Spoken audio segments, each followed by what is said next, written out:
అందరికీ నమస్కారం. అమ్మ చెప్పింది భక్తి ఛానల్ కి స్వాగతం. మన పూర్వీకులకు పిండ ప్రదానం చేయాలంటే మనకు వెంటనే గుర్తొచ్చేది గయా క్షేత్రం. అసలు వేరే ఏ పుణ్యక్షేత్రం గుర్తుకు రాదు, గయా మాత్రమే గుర్తొస్తుంది. ఈ గయలో పిండ ప్రదానం చేస్తే మన 7 తరాలకు 108 వంశాల పూర్వీకులకు మోక్షం లభిస్తుంది అంటారు. ఇంత గొప్ప విశేషమున్న ఈ క్షేత్రానికి అంతట ప్రాముఖ్యత ఎలా వచ్చింది? దీని వెనుక ఉన్న కథ ఏంటి? శ్రీరాముడికి ఈ గయా క్షేత్రానికి ఉన్న సంబంధం ఏంటి? ఇవన్నీ ఈ రోజు మనం చాలా వివరంగా అర్థమయ్యేలా తెలుసుకుందాం. అసలు గయా అంటే ఏంటి? ఇది బీహార్ రాష్ట్రంలో ఉన్న ఒక పవిత్రమైన ప్రదేశం. దీన్ని మోక్ష భూమి అని, పితృతీర్థం అని కూడా పిలుస్తారు.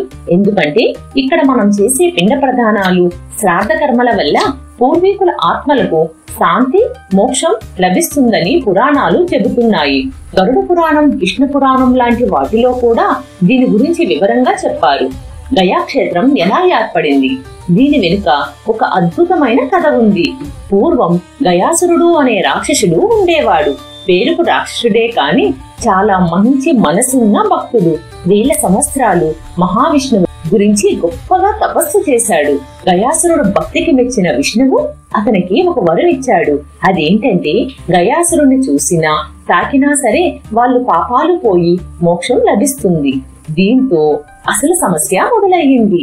ప్రజలందరూ ఇష్టం వచ్చినట్లు పాపాలు చేసి గయాసురుణ్ణి చూసి మోక్షం పొందడం మొదలుపెట్టారు. దీంతో యమలోకం ఖాళీ అయిపోయింది. యమధర్మరాజుకు పని లేకుండా పోయింది. అప్పుడు యమధర్మరాజు, దేవతలు అందరూ కలిసి విష్ణువుని ఆశ్రయించారు. ఈ సమస్యను పరిష్కరించమని అడిగారు. అప్పుడు విష్ణువు గయాసురుడు దగ్గరకు వెళ్లి యాగం చేయడానికి అతని శరీరాన్ని వేదికగా ఇవ్వమని అడిగారు. దానికి గయాసురుడు వెంటనే సంతోషించి అంగీకరించాడు. అయితే గయాసురుడి శరీరం చాలా పెద్దది కావడంతో అతను కదలకుండా ఉండడానికి విష్ణువు తన కుడి పాదాన్ని అతని గుండెలపై ఉంచారు. విష్ణువు పాదం మోపగానే గయాసురుడి శరీరం ఒక బండరాయిలా గట్టిపడి ఒక పెద్ద ప్రాంతంగా విస్తరించింది. దాన్ని ఇప్పుడు మనం పిలిచే గయా క్షేత్రం. గయాసురుడు త్యాగానికి సంతోషించిన విష్ణువు ఒక అద్భుతమైన వరమిచ్చారు. అదేంటంటే ఈ క్షేత్రంలో ఎవరైతే పిండ ప్రదానం చేస్తారో వాళ్ళ పూర్వీకులు నేరుగా స్వర్గానికి వెళ్తారు. అంతేకాకుండా గయలో విష్ణువు స్వయంగా పితృదేవతగా ఉంటారు. అందుకే ఇక్కడ మనం పిండ ప్రదానం చేస్తే దాన్ని స్వయంగా విష్ణువే స్వీకరిస్తారు అని ఆ నమ్మకం. పాద దేవాలయం. విష్ణు పాదం మోపిన చోటే ఇప్పుడు విష్ణుపాద దేవాలయం ఉంది. ఈ దేవాలయం మధ్యలో ధర్మశిల అనే బండరాయిపై విష్ణువు యొక్క 40 సెంటీమీటర్ల పాదముద్ర స్పష్టంగా ఉంది. ఇది కేవలం ఒక రాయి కాదు, సాక్షాత్ గయాసురుడు శరీరంలో ఒక భాగం. ఈ పాదాలను దర్శించుకుంటే అపారమైన శాంతి, ఆధ్యాత్మిక అనుభూతి కలుగుతుందని భక్తుల నమ్మకం. శ్రీరాముడు. గయకు శ్రీరాముడికి ఉన్న సంబంధం చాలా ప్రాముఖ్యమైనది. రామాయణంలో శ్రీరాముడు అరణ్యవాసంలో ఉన్నప్పుడు దశరథ మహారాజు మరణిస్తారు. అప్పుడు స్వయంగా దశరథుడు కలలో కనిపించి తన జ్యేష్ఠ పుత్రుడైన శ్రీరాముడు పిండ ప్రదానం చేస్తేనే తనకు మోక్షం లభిస్తుంది అని చెప్పారట.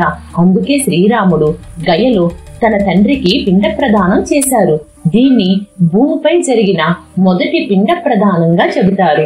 అంతేకాకుండా గయలో ఉన్న అక్షయ వట వృక్షం కింద శ్రీరాముడు పిండ ప్రదానం చేశారంట. ఈ వృక్షం కింద ఏ పని చేసినా దానికి శాశ్వతమైన ఫలితాలు లభిస్తాయని నమ్మకం. పిండ ప్రదానం ఎలా చేస్తారు? సాధారణంగా గయలో పిండ ప్రదానం చేసేవాళ్ళు ముందుగా పవిత్రమైన ఫల్గు నదిలో లేదా బ్రహ్మకుండలో స్నానం చేసి తమను శుద్ధి చేసుకుంటారు. ఆ తరువాత బ్రాహ్మణుల సూచనలతో నువ్వులు, గోధుమ పిండి, వరి పిండిని కలిపి పిండాలను తయారు చేసి పూర్వీకులకు సమర్పిస్తారు. చూశారు కదా, గయా క్షేత్రం అనేది కేవలం ఒక యాత్రాస్థలం కాదు. మన పూర్వీకులకు మనం చూపించే గౌరవానికి, ప్రేమకు అది ఒక ప్రతీక. ఈ ఆచారం వల్ల పితృదేవతల రుణం తీర్చుకోవడమే కాకుండా మన కుటుంబానికి, మనకి ఆరోగ్యం, ధన సంపద మరియు సంతాన భాగ్యం లభిస్తాయని నమ్ముతారు. ఈ వీడియో మీకు నచ్చితే లైక్ చేసి మీ ఫ్రెండ్స్ తో షేర్ చేయండి. ఇలాంటి మరిన్ని ఆధ్యాత్మిక విషయాల కోసం మా ఛానల్ కు సబ్స్క్రైబ్ చేసుకోవడం మర్చిపోవద్దు.